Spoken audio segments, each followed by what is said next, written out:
What if the man who made us laugh for decades had been hiding a horror film in his own home? What if the real-life script he left behind wasn't a heartfelt family drama, but a chilling psychological thriller, too twisted even for Hollywood? And what if the person who uncovered it all was his own daughter? Because that's exactly what Romy Reiner, the 27-year-old daughter of legendary director Rob Reiner, allegedly found in the upper floor of her family's Brentwood estate. Not a nostalgic archive of movie scripts, not dusty Oscars or film reels. No. Before we continue, please hit the like button, subscribe to the channel, and turn on the notification bell for updates. A bucket, hidden under the bed, and inside that bucket, lifeless, still, human remains. Not props, not special effects. Real. Multiple sources now claim Romy walked into her father's secluded upstairs study, what the family referred to as Graceland, and emerged traumatized, barely able to speak. She made a single 911 call, then collapsed. But that's only the beginning. Because the official story, the one being repeated in press releases and polished media statements, says that Rob Reiner and his wife Michelle were tragically murdered by their son, Nick. That their 32-year-old child, once in and out of rehab, turned violent and snapped. But if that's the full story, why has Romy been refusing to speak publicly? Why did she allegedly tell police there was another presence in the house?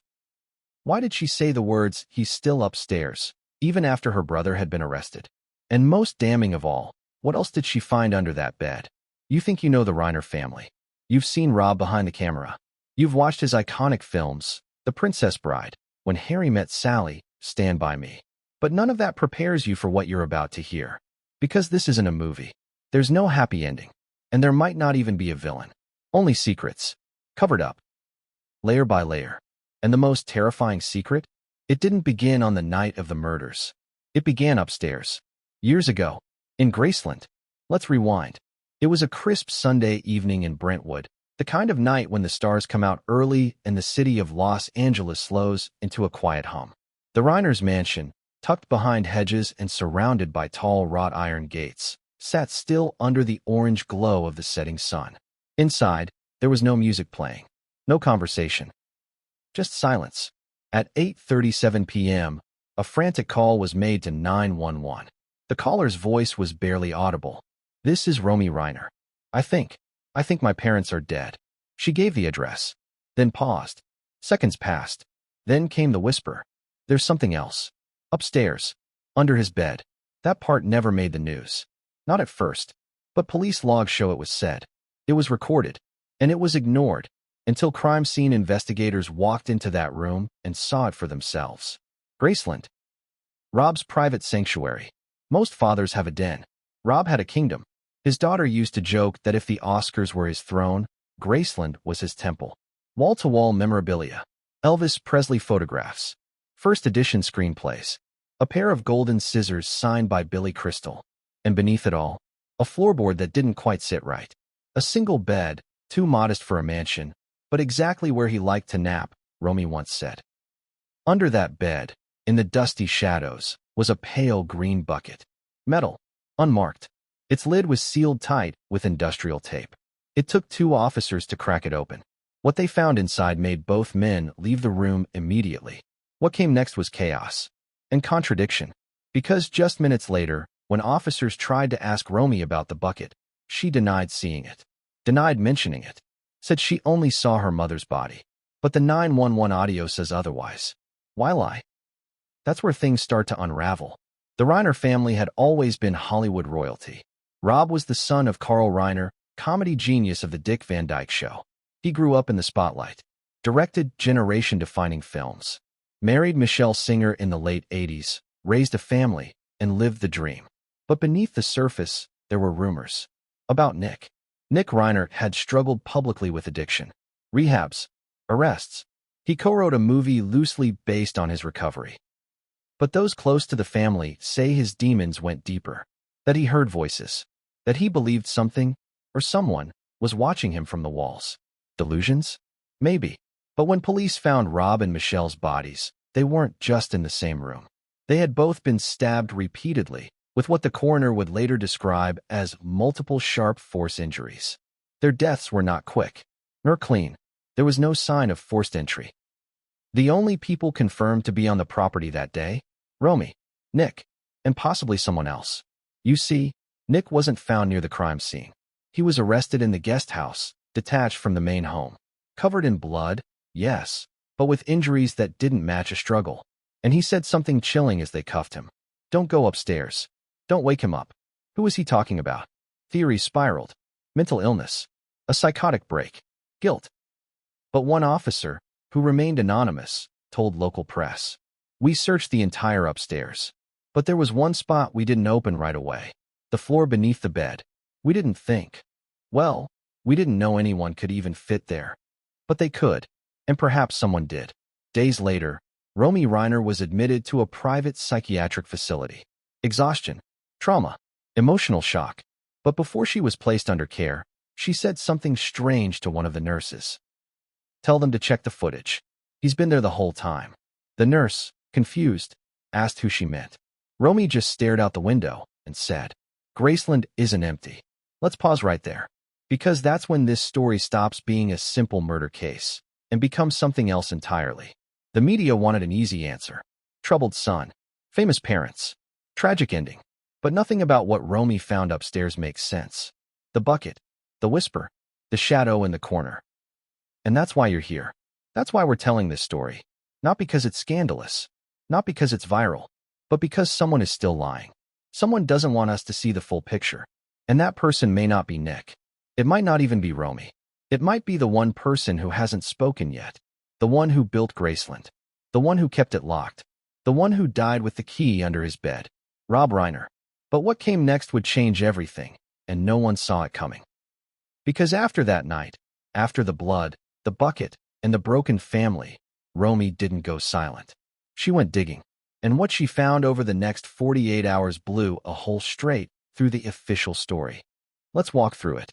Monday morning, news breaks across every major outlet. Legendary director Rob Reiner and wife found dead in brutal attack, son arrested. The narrative was locked in. Case closed. But behind the scenes, LAPD officers were arguing over one thing: the footage. See, the Reiner estate was outfitted with state-of-the-art home security. Cameras, motion sensors, cloud storage. A system so advanced, it was designed to detect even the slightest movement upstairs. Except, somehow, everything between 3:12 a.m. and 3:48 a.m. was corrupted. Deleted? No. Worse. Overwritten. But why would a state-of-the-art system override itself just as the murders occurred? According to a tech expert brought in by homicide detectives, the system had been manually accessed 3 days earlier, and a script had been scheduled. A scheduled command to record over a specific time frame. That's not random. That's not a glitch. That's intentional. So who accessed it? Here's where things get even messier. The user account that triggered the overwrite? Rob Reiner's. Yes, the victim, meaning one of two things. Either Rob Reiner deleted the footage himself 3 days before he died, or someone used his credentials to do it. And this is where Romy makes her second move. That same morning, just hours after the story went national, she contacted a private investigator, a man by the name of Elliot Morrow, a retired detective who'd once worked security for the Oscars. She didn't trust the police. Why? Because according to a now-leaked email, Romy believed the official narrative is designed to protect the legacy, not the truth. Let that sink in. This isn't a grieving daughter calling for justice. This is a woman who believes her own family's tragedy is being sanitized. Why would she think that? Let's go back. To the upstairs room. To the bucket. Because here's something no outlet has reported. Not TMZ, not Deadline, not even Variety. There wasn't just one bucket. According to internal crime scene photos, which were leaked briefly online before being scrubbed, there were 3. One under the bed, one behind a false panel in the closet, and one hidden beneath a floorboard, nailed shut. And get this, each bucket was labeled in black marker. R1, R2, R3. We still don't know what those labels mean. Could be Room 1, Room 2, could be initials. Could be something far more disturbing. Because inside each bucket weren't just lifeless remains. There were also scraps of film, 8mm, burned, torn, melted along the edges, and in one case, developed. When detectives had the film restored, What they saw made one of them reportedly vomit at the scene. We haven't seen the footage, but according to two insiders, it appeared to be a reenactment, done in miniature, as if someone had recreated the exact crime scene, using dolls. And the most chilling part? The dolls weren't store-bought. They were hand-carved. And one of them was unmistakably Rob Reiner. Gray hair, glasses, slumped over, face frozen in shock. The bedroom in the video matched the real one exactly.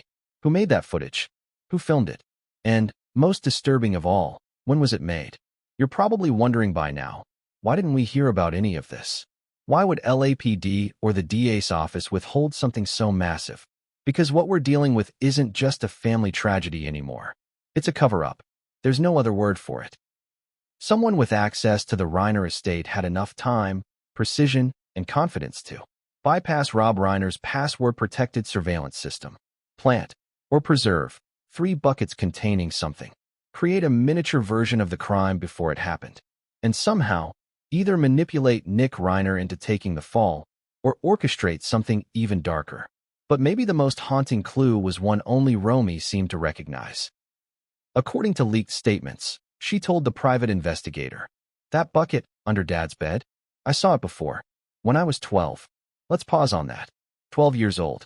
That places her in middle school, around 2009 or 2010. So if Romy saw the bucket over a decade ago, why was it still there? Why didn't she say anything?" Here's her answer, documented in P.I. Morrow's notes. "I thought it was part of one of Dad's movies. I thought he was working on something weird. He said, 'Don't touch that, honey. It's for research.' There it is. That line, 'It's for research.' It changes everything, doesn't it? Because now we have a new possibility. What if Rob Reiner wasn't a victim? What if he was a participant? Or worse, the author? It's a theory so disturbing that most people refuse to even consider it. But when you start lining up the pieces, something doesn't add up. Rob was a man who lived and breathed cinema. Every room in that house was curated like a set. Every hallway lit like a frame. Even Graceland, the private upstairs office, was soundproofed, fully insulated, almost like a recording studio. So here's the uncomfortable question. What exactly was being recorded? As Romy continued her own search for answers, she requested one specific item from the estate, her father's personal laptop. Now, under normal circumstances, the police would have confiscated it. Chain of custody, digital evidence. But for reasons that remain unclear, the device wasn't found during the initial sweep. Guess who found it? Romy. Inside the upstairs crawlspace, wrapped in a towel, password protected. Guess what the password was? R1, R2, R3. What was on it? Still unknown.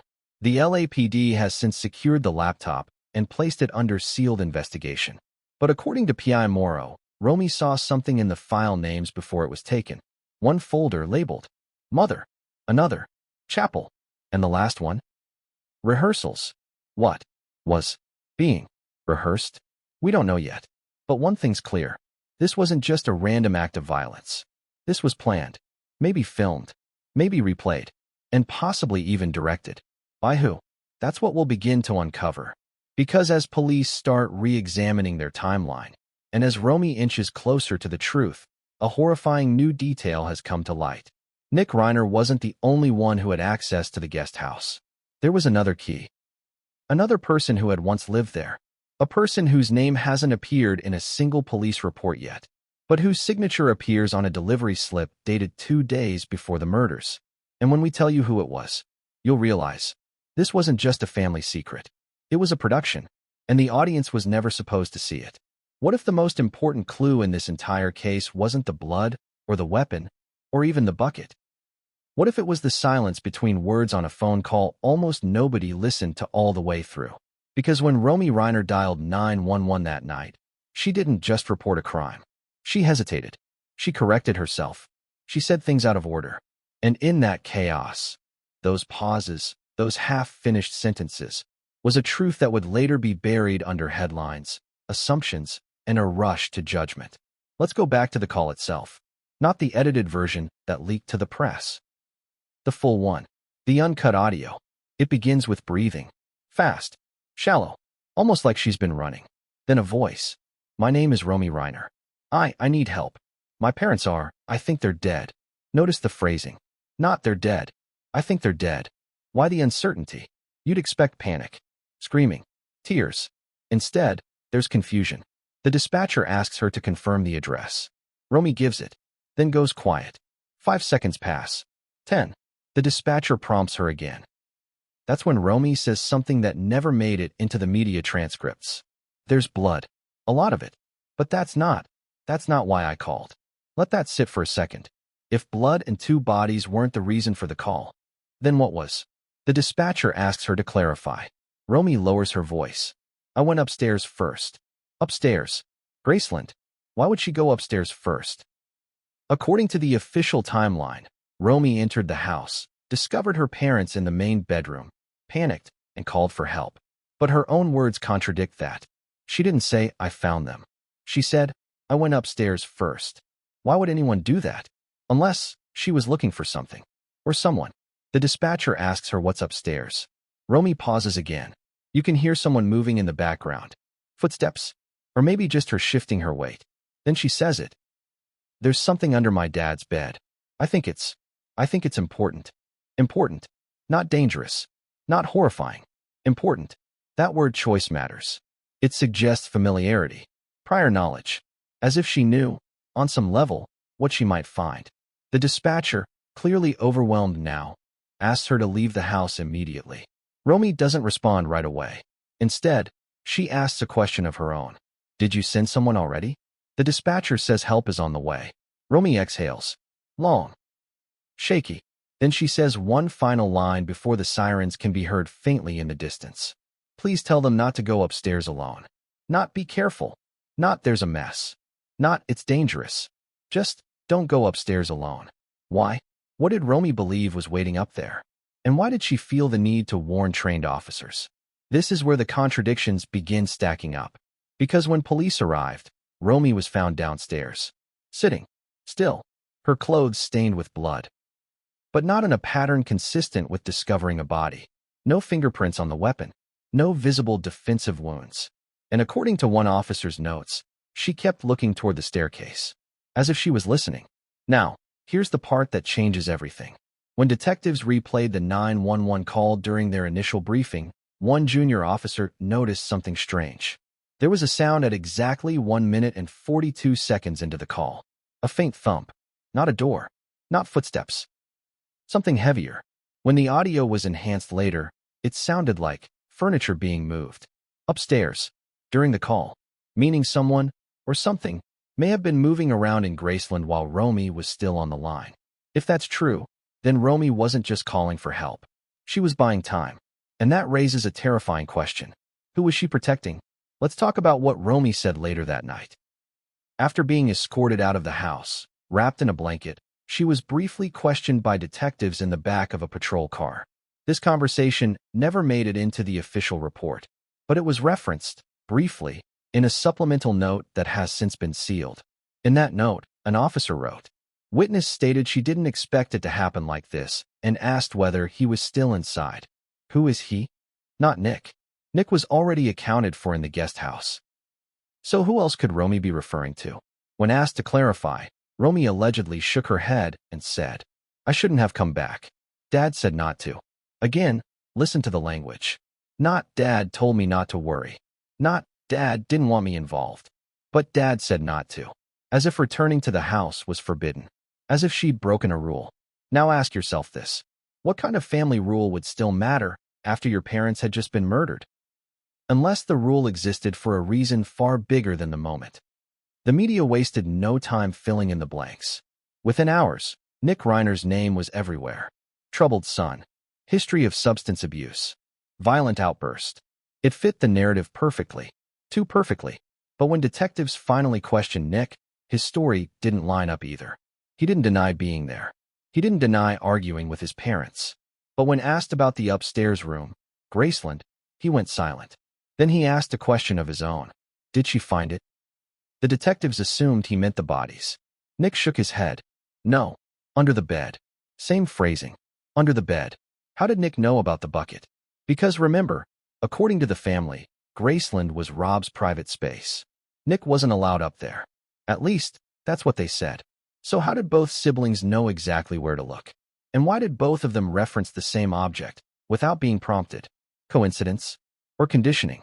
Here's where things get even darker. Investigators later discovered that Romy's phone had been recording audio for several minutes before the 911 call was placed.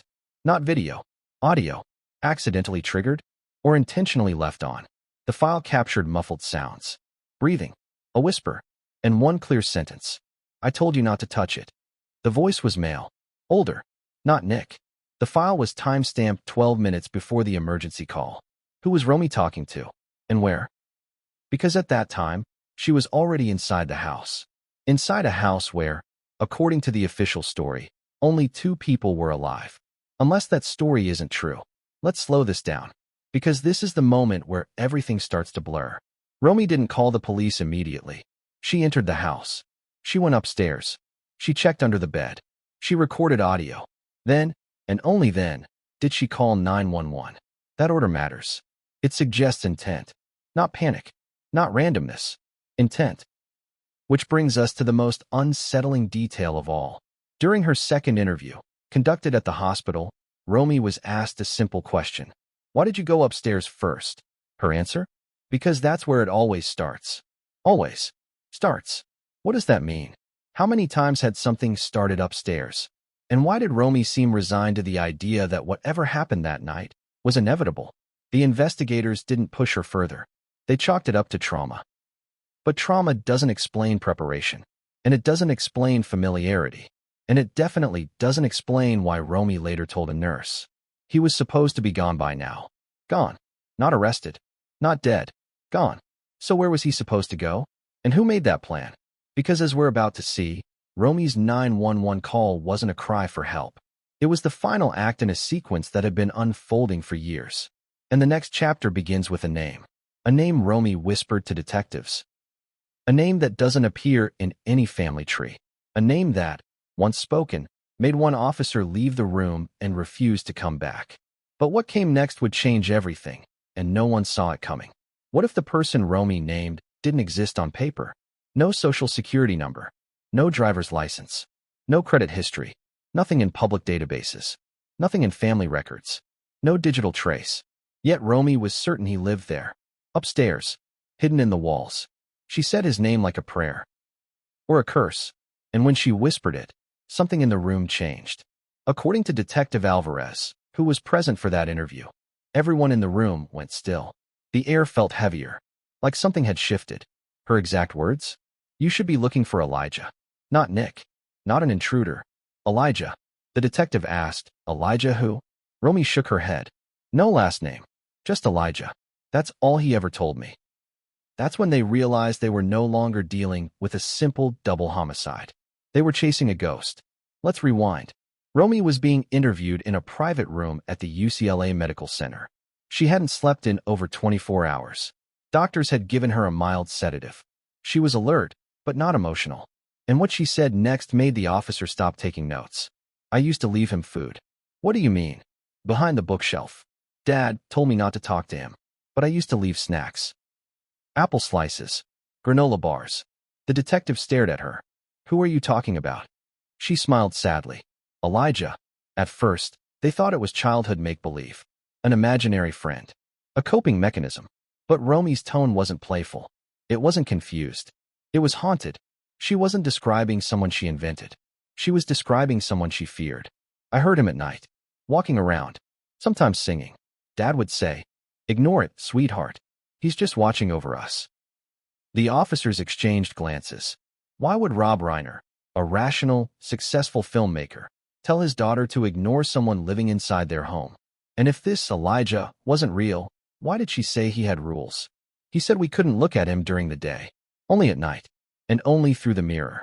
That statement, word for word, was entered into the official transcript. And if you're thinking this sounds like a horror movie, you're not alone. Because that's what the officers thought, too, until they opened the bookshelf. Graceland wasn't just a room. It was a maze. And behind one shelf, lined with scripts and vintage vinyl records, was a hidden latch. Once unlocked, it revealed a narrow opening into the wall. A crawlspace, dusty, cramped, lined with old carpeting and chewed insulation. At first glance, it looked unused, forgotten. But when they scanned it with a blacklight, footprints, fresh, and next to a small vent, a pile of candy wrappers, granola bar packaging, apple cores, a paper plate with a child's handwriting. One word, scribbled in red marker. Elijah. This wasn't imaginary. Someone had been there. Recently. And whoever it was careful. There were no fingerprints. No hair. But they did find something else. A shoe. Small. Worn. Tucked deep into the corner of the crawl space. Size 9. Men's. The insole had a name faintly written in pen. E.R. Elijah Reiner? That's what the press speculated later. But Romy was firm. He's not family. So who was he? Where did he come from? How long had he been living inside their house? And most disturbing of all, why did Rob let him stay? Detectives pulled property records. Nothing. No one named Elijah had ever been registered as a resident. No employee records. No rental agreements. No visitors' logs. Nothing. But Romy insisted. He was there when I was little. Then he went away. But he came back. I think he came back because of Nick. Why Nick? He used to watch him sleep. Let that sink in. Romy believed Elijah had been watching her brother. Not just recently. Since they were children. Now pause. Ask yourself, if your child said someone was watching them sleep, would you ignore it? Would you say, it's fine, just don't look at him during the day? Or would you rip the house apart looking for answers? So why didn't Rob? Unless. He already knew. Unless. Elijah had been invited. Here's where the story takes a terrifying turn.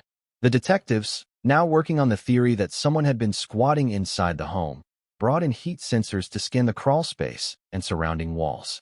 In one section, directly behind Rob's office, they got a spike. A small, enclosed chamber. A dead zone, hidden behind drywall. They broke through. Inside was a mattress. Filthy. Mold-stained. Bare. A stack of Polaroids. Drawings, some childish, some disturbingly detailed. And taped to the wall. A list. Written in jagged block letters. Rules for living in the house. No touching the girl. Be quiet during dinner. Do not show your face unless spoken to. Only walk at night. Hide when dad is filming. This wasn't a squatter. This was someone who had been given structure. Someone who lived there with boundaries. And next to the list? A calendar. Years out of date. But marked with excess. Red. Black. Red. Black. Then, suddenly, a circle. On the day of the murders. No label. Just a circle. What did it mean? Was it a countdown? A warning? Or a plan? Because Romy's words suddenly made more sense. I wasn't supposed to come back. Investigators started digging into the few public mentions of the name, Elijah, connected to the Reiners. Nothing official. But there was a single tweet, dated 2013, from a now-deleted account, believed to belong to a former assistant. The tweet read, "Creepiest moment of the week. Romy just asked me if Elijah was still living in the attic. I asked who that was and she just smiled and walked away. Coincidence? Or an early red flag? And then, something even stranger. A photo, posted to Instagram by Romy in 2014. Captioned, Upstairs Ghost says hi. The image? A blurry shot of the ceiling. At the far edge of the frame, almost out of sight. A face, half in shadow. White eyes. No smile. Comments underneath. WTF is that? Yo, is someone behind you? Delete this now. The photo was gone within 24 hours. But digital footprints never truly disappear. The original file was retrieved by internet sleuths and geotagged. It was taken inside Graceland. Same carpeting. Same wall paint. Same ceiling beams. Was it a prank? A joke? Or was Romy trying to tell us something years ago? Trying to break the silence without breaking the rules? Because here's the kicker. According to her private journals, now leaked from a close friend, Romy referred to Elijah as the other brother. Let that hit you. The other brother. Not a stranger. Not a monster. A sibling. Hidden. Unspoken. Half real. And if that's true, if Rob Reiner did allow someone to live inside his home for years, away from public view, unacknowledged, undocumented, then we're not looking at a murder case anymore. We're looking at a conspiracy of silence. A decades-long lie. So who was Elijah? Was he a mentally ill relative? A traumatized child Rob couldn't abandon? Or something even more disturbing, a project? Someone Rob kept around, for reasons no one ever understood?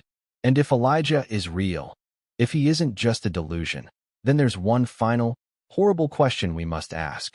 Where is he now? Because he wasn't arrested. He wasn't found in the house. But the heat signature in that wall? It was fresh. That mattress? Still warm. And the calendar with the circled date? It was waiting. And what came next would change everything, because no one saw it coming. The bookshelf didn't belong to the room. That was the first red flag. It wasn't screwed to the wall like the others. It wasn't custom built. And according to Romy, it wasn't even supposed to be there. I don't remember that one, she said, standing in the doorway of Graceland with a trembling hand covering her mouth. The shelf, tall, imposing, fake mahogany, stood against the west wall of Rob Reiner's private study, flanked by Elvis vinyls and an original Stand By Me poster. But something about it was off. It didn't collect dust like the other furniture. It had drag marks underneath it, and when officers pulled it back with effort, it groaned like it hadn't been moved in years. But behind it was no wall. There was a corridor. Let that sink in. Behind the bookshelf was a narrow hallway, completely hidden, never marked in the original architectural blueprints of the house. A hallway with no lights, just worn carpeting, a trail of dried, muddy footprints, and the faintest scent of mildew and iron. They shone a flashlight into the opening. What they saw made them freeze, because at the end of the corridor, just barely visible in the glow, was a second door. A hidden entrance. Heavy, steel, rusted around the hinges. No handle, just a circular latch. As one officer described it later, it wasn't a room. It was a vault. A vault in a private home. Unregistered, unlisted. And no one, not Romy, not Nick, not even longtime family employees, claimed to know it was there. Except someone did. Because when they pried the door open, a sudden gust of cold air blew out. And what was inside? Not treasure, not family heirlooms. Something far worse. A chair bolted to the floor, facing a blank concrete wall. And directly above the chair was a small hole in the ceiling. A vent, just big enough for a face to look down from above. Ask yourself this. Who sits in a steel room, staring at concrete? And who watches them from the ceiling? And why? The officers swept the hidden room with forensic teams. No immediate signs of blood, but residue on the chair's armrests. Worn leather, deep grooves, as if from fingers. Nails. Panic. Next to the chair, a tape recorder. Outdated. Analog. Plugged into the wall, but broken. They sent it to tech analysis. But here's the chilling part. The tape inside it? It was blank. Completely erased. Deliberately. But they found something else in that room. Tucked in the corner. Half covered by a gray sheet. A mannequin. Life-sized. Human-shaped. Wearing a child's hospital gown. No eyes. No mouth. No features. Just a name tag stitched crudely into the fabric. Elijah. Who would make this? And why? Is it a scare tactic? A hallucination given form? Or a training tool? And what kind of training happens in a steel room? Romy, upon seeing the mannequin, broke down in tears. That's not him, she whispered. That's what he thought we wanted him to be. The detective asked her to explain. She wouldn't. Just turned away and muttered. He was never supposed to come down from the attic. At this point, even the most skeptical officers were starting to believe something deeper was going on. This wasn't a murder investigation anymore. This was a descent into madness. Or method. Because more evidence was coming in, and none of it pointed to Nick. He was still in custody. Still disoriented. Confused. Insisting he didn't remember anything from the night of the murders. But he kept asking one question. Did Romy see the room? Which room? When detectives asked for clarification, he only said, the one behind Dad's stories. That's when they realized. Rob Reiner's scripts had secrets too. Because behind the bookshelf, scattered across the floor, were crumpled pages. Printed, scribbled on, torn up. A working draft of something titled, The Room Upstairs. Unproduced. Unpublished. Unknown. But its description? A haunted attic. A hidden boy. A family that keeps him secret. And the final scene? A daughter finds a bucket under her father's bed. Fiction? Or confession? We may never know. But what's more disturbing? The script was dated 2016. And the bucket was found in 2026. Almost 10 years later. Almost like someone was waiting for the ending to play out in real life. Let's talk about the corridor again. The hidden hallway behind the bookshelf wasn't empty. Midway down the path, officers found a second bookshelf, this one built directly into the wall. It held only 3 items. A single candle, burned nearly to the bottom. A silver locket, tarnished and cracked. A notebook, wrapped in twine. They opened the notebook. Inside were entries. Pages and pages of scrawled, childlike handwriting. At first, they thought it was Romy's. It wasn't. It didn't match her style. Her tone. This was someone else. Someone with broken grammar. Fragmented thoughts. But one entry stood out. It read, I watched them through the hole. Nick is sad. Romy is afraid. Dad says I'm safe as long as I don't come down. I hate the bucket, but I have to put things inside. That's when it hit them. Whoever wrote this, whoever lived in the walls, wasn't just hiding. He was participating. He had rules. He had instructions. And most disturbingly, he had duties. The bucket wasn't his prison. It was his job. And someone gave him that job. So the question now becomes, who trained Elijah? And why did Rob let it continue? In the days following the discovery of the corridor, Romy began speaking less and less. She withdrew. She refused interviews, refused family visits, spoke only to P.I. Morrow in short, cryptic answers. But one day, out of nowhere, she handed him a drawing. A child's sketch. Crayons. Bright colors. 2 kids holding hands. A girl labeled me. A boy labeled E.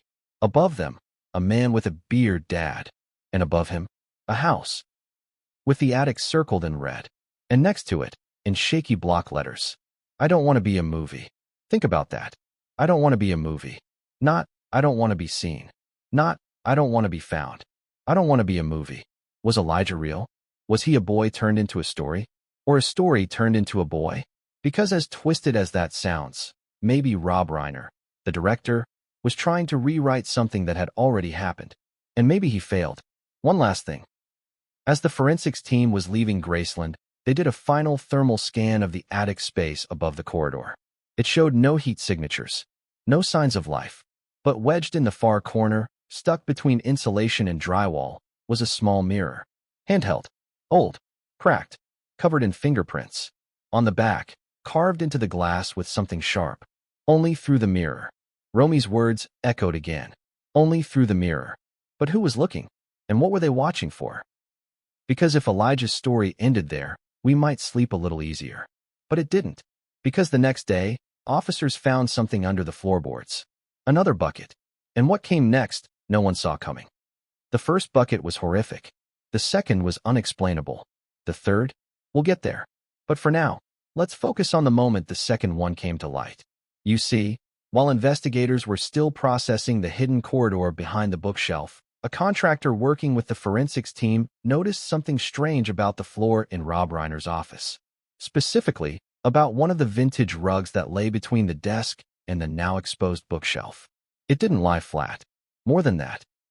It covered a floorboard that had a slight raise. Barely detectable to the eye, but enough for a trained technician to spot. At first, they assumed it was a warped board. Old wood. Expanding and contracting with years of California weather. But then they lifted the rug, and they found something far worse.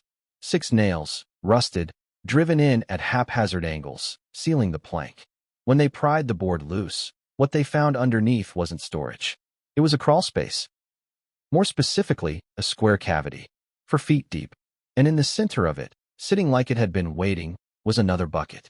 This one was red, paint-chipped, dented, the lid screwed tight. It had tape around the edge, just like the first one. Only this time, someone had added a note. Faded. Torn. 2 words written in black ink. Do not. That's all. Not do not open. Not do not move. Just do not. And that's when everyone in the room stopped. Because the first bucket had already changed everything.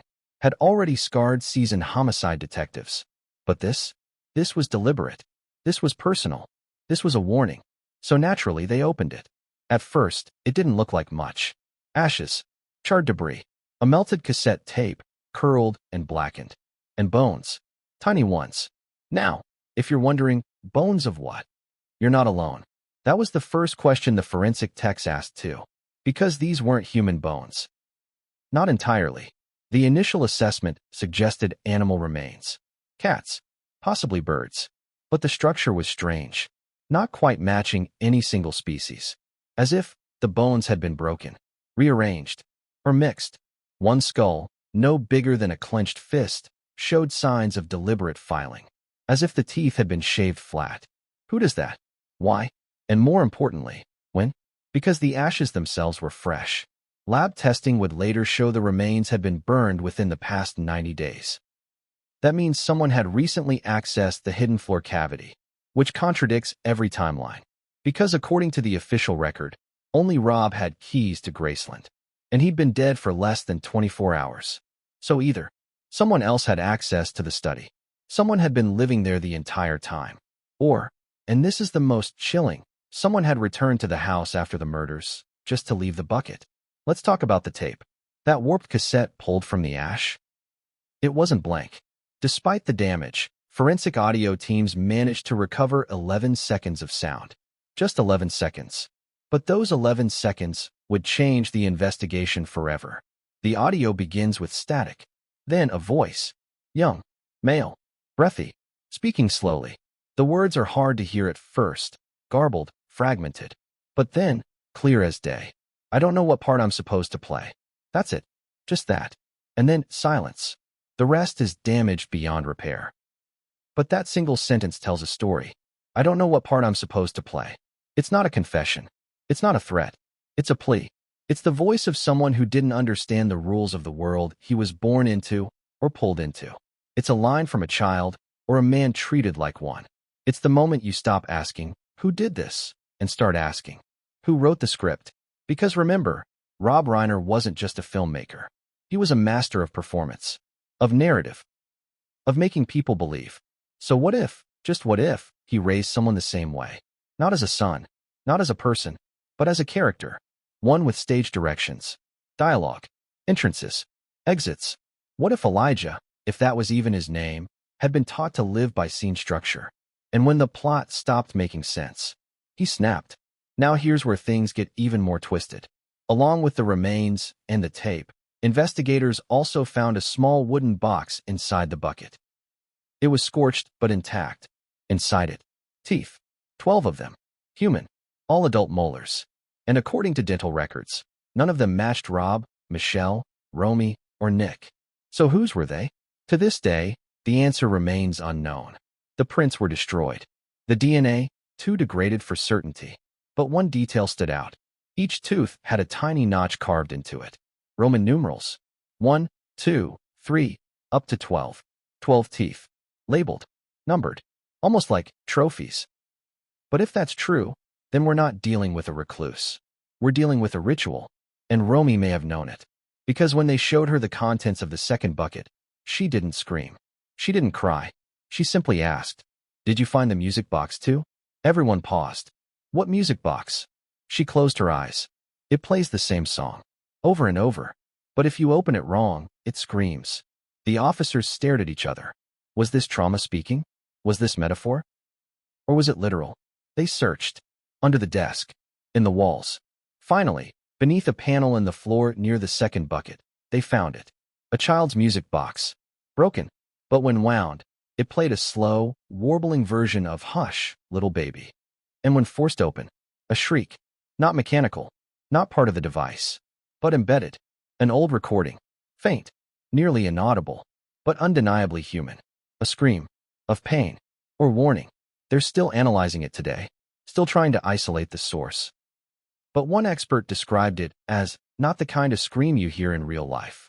The kind you only hear in horror. Now think about Romy's words again. If you open it wrong, it screams. She knew. She knew the bucket. She knew the tape. She knew the music box. So why didn't she tell anyone before? Or did she? There's one more detail from the scene worth sharing. Something the public hasn't heard. After the second bucket was removed, crime scene techs used a luminol spray to test for latent blood in the crawlspace. It lit up like a fireworks display, but not in splatters. In symbols, drawn on the floorboards, repeating patterns, geometric shapes, and one phrase, over and over, traced in dried blood. He's not done. The message appeared in 5 different places. Under the desk, in the crawlspace, on the back of the steel vault chair, on the underside of the mannequin, and beneath the red bucket's lid. He's not done. Is it a warning? A promise? Or a direction? And if Elijah is still out there, what isn't he done with? Because the teeth, the tape, the rules, they all point to something ongoing. Not a murder spree. A performance. A ritual. An act with an ending yet to be written. As for Romy, after the second bucket was found, she shut down completely. Wouldn't speak to anyone. Wouldn't eat. Just stared at the ceiling in her hospital room, humming "Hush, Little Baby." When asked what she wanted, she said, "Just don't put me in the chair. That's all. Not, I want justice. Not, I want to go home. Just, don't put me in the chair." So what did that chair mean to her? Was she ever in it? Was Nick? Or was it Elijah's place? His punishment? His throne? Because as one officer wrote in his report, "I don't know what happened in that room, but I know whoever sat in that chair stopped being a person." And we haven't even touched the third bucket yet. Because that's the one that broke the case open. But what came next would change everything, and no one saw it coming. What if the truth wasn't hidden in the house at all? What if it was hidden in a file cabinet, stamped confidential, and locked behind a doctor's oath of silence? Because once investigators hit a wall with the buckets, the corridor, and the name Elijah, there was only one place left to look. The mind. Specifically, Nick Reiner's psychiatric history. And the moment they requested those records, everything slowed down. Paperwork stalled. Calls weren't returned. Requests were misplaced. A hospital administrator suddenly needed legal clearance that hadn't been required in similar cases. That alone raised eyebrows. But when the records finally arrived, thick, yellowed, and partially redacted, one detective reportedly said, "This explains everything. And nothing." Let's start with what was supposed to be known. Nick Reiner had struggled for years. Anxiety, depression, substance abuse, public rehab stints, a rocky relationship with his father. That's the version you've heard. But the files told a different story. A deeper one. Nick's first psychiatric evaluation wasn't in his 20s. It was when he was 9 years old. 9. The intake notes described him as withdrawn, hypervigilant, and fixated on a figure he believes lives upstairs. That phrase jumped off the page. A figure he believes lives upstairs. Sound familiar? The evaluating psychiatrist, Dr. Harold Levin, wrote, "Patient reports hearing footsteps above his room at night. Claims the footsteps don't belong to dad or mom. Patient states figure watches him sleep." Dr. Levin initially diagnosed night terrors. But Nick insisted it wasn't a dream. He drew pictures. Not monsters. Rooms. Corridors. A bookshelf. And a boy with no face. Dr. Levin's notes include a chilling line. Patient's fear appears contextual, not fantastical. Contextual, meaning grounded in reality. The next evaluation came a year later. Nick, now 10, was brought in after refusing to sleep in his bedroom. He'd been found curled up in the guest house, alone, insisting the upstairs was louder. When asked what he meant, he said, "He's walking again." Dr. Levin recommended family therapy. That's when Rob Reiner entered the picture. And that's when the tone of the notes changed. Because after Rob attended one session, Dr. Levin wrote, "Father dismisses claims. Attributes fixation to imagination influenced by film environment. Requests no further exploration of attic narrative. Requests no further exploration." That's a polite way of saying, stop asking questions. From that point forward, Nick's records become fragmented. Large gaps. Sessions canceled. Entire pages redacted. And then, at age 12, Nick was transferred to a different facility. A private one. Off the books. That's where things get uncomfortable. The second facility specialized in what they called narrative integration therapy. In simple terms, teaching patients to reframe their trauma as stories. Characters. Plots. Arcs. Does that sound familiar? In one session transcript, partially recovered, Nick is asked, "If you could rewrite the story, what would you change?" Nick's response, "I'd give him a better role." Who is him? The therapist presses. Nick answers, "Elijah." There it is again. Same name Romy whispered. Same name found on the mannequin. Same name written on the wall. This is no coincidence. At this point, investigators began asking the question no one wanted to ask out loud. Was Elijah real? Or was Elijah a shared delusion, reinforced by the family? Because here's the thing about shared delusions, they require authority. Someone to validate them. Someone to say, yes, this is real. And who held the most authority in that house? Rob Reiner. The father. The director. The man who controlled the narrative. Now let's talk about Romy's records. Because yes, she had them too. Though no one knew until now. Romy's first psychiatric visit occurred when she was 7. Her diagnosis? Adjustment disorder. But her notes tell a different story. Patient expresses fear of mirrors at night. States reflection shows someone else behind her. She refused to sleep with the lights off. She refused to use the upstairs bathroom. She referred to Graceland not as a room, but as his place. When asked who he was, she answered, "The other one." The psychiatrist attempted to explore this. The session ended early. Why? Because Rob pulled Romy out. Permanently. In the margin of the file, the psychiatrist scribbled, "Parental interference limits assessment." That's a red flag. A big one. But it gets worse. Years later, when Romy was 16, she was admitted briefly following a panic episode. She reportedly collapsed at school after a fire alarm. Why? Because, according to the report, the sound reminded patient of the bucket. The bucket, 10 years before the murders. 10 years before the first one was officially discovered. How did she know about it? Unless it had always been there. Unless it was part of her childhood. Part of the house. Part of the rules. Now let's address the record everyone tried to bury. The one labeled, "Family Session, Confidential." This was a joint session between Nick, Romy, and Rob. No Michelle. No mother present. Just the three of them. The transcript is incomplete, but the surviving portions are devastating. Therapist, can you tell me what happens upstairs? Nick, he waits. Romy, he listens. Therapist, who is he? Long pause. Rob, he's not the problem. Read that again. Not there is no he. Not you're imagining things. He's not the problem. Then who is? The therapist presses. Rob responds. We all play our parts. That line appears nowhere else in the records. It's underlined. Twice. And after that session, therapy stopped. For everyone. No more records. No more appointments. No more notes. Just silence. Until the night of the murders. Here's where the case takes another sharp turn. Investigators cross-referenced the dates of Nick's most severe episodes with Rob's film projects. And what they found was unsettling. Each time Rob began work on a darker project, something involving confinement, fear, or secrecy, Nick's symptoms worsened. Nightmares, paranoia, dissociation. Almost like the house itself absorbed the tone of Rob's work. Or like the lines between fiction and reality blurred. One psychiatrist wrote, patient appears to internalize father's narratives as lived experience. Internalize. Live. Experience. Now ask yourself, what happens when a child grows up believing they're part of a story they don't control?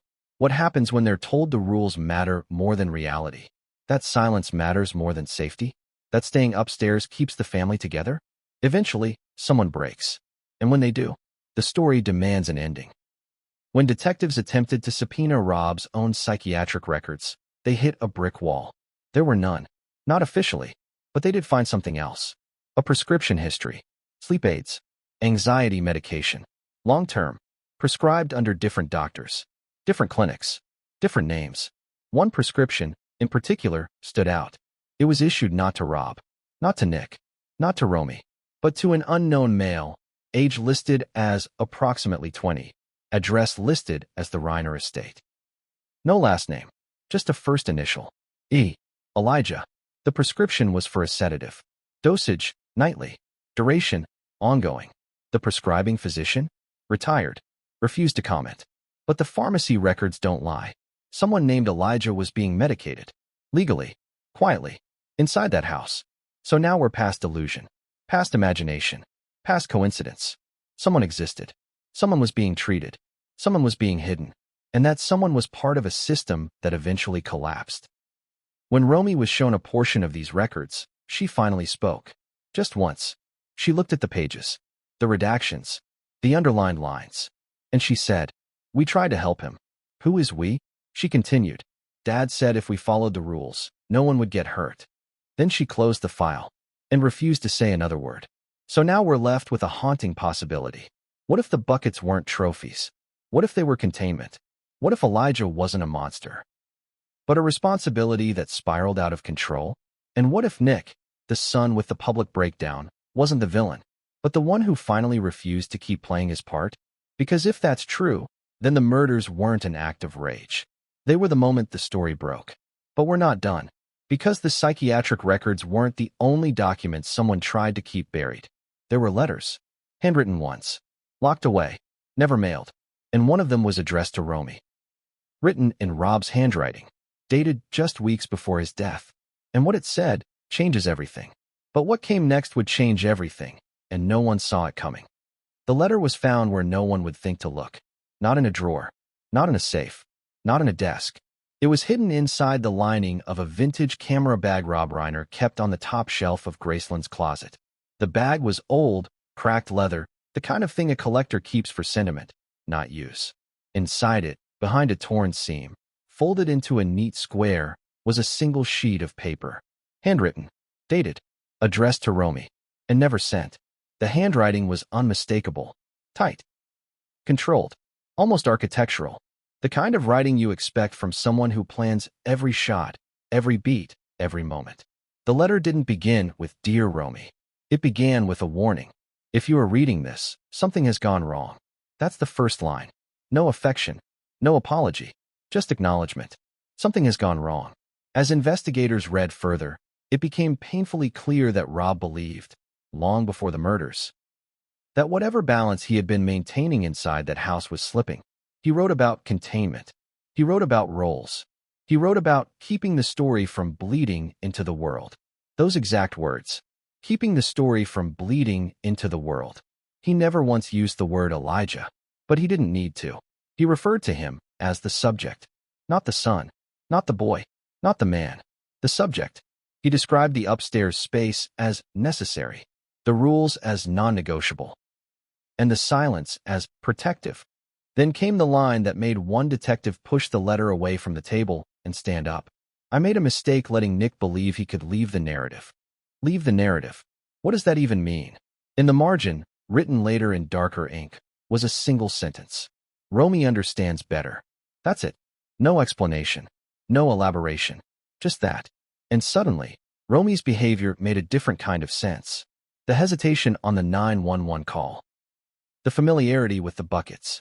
The way she spoke about rules like they were laws of nature. She wasn't discovering something new. She was realizing it had finally failed. The letter ended with instructions.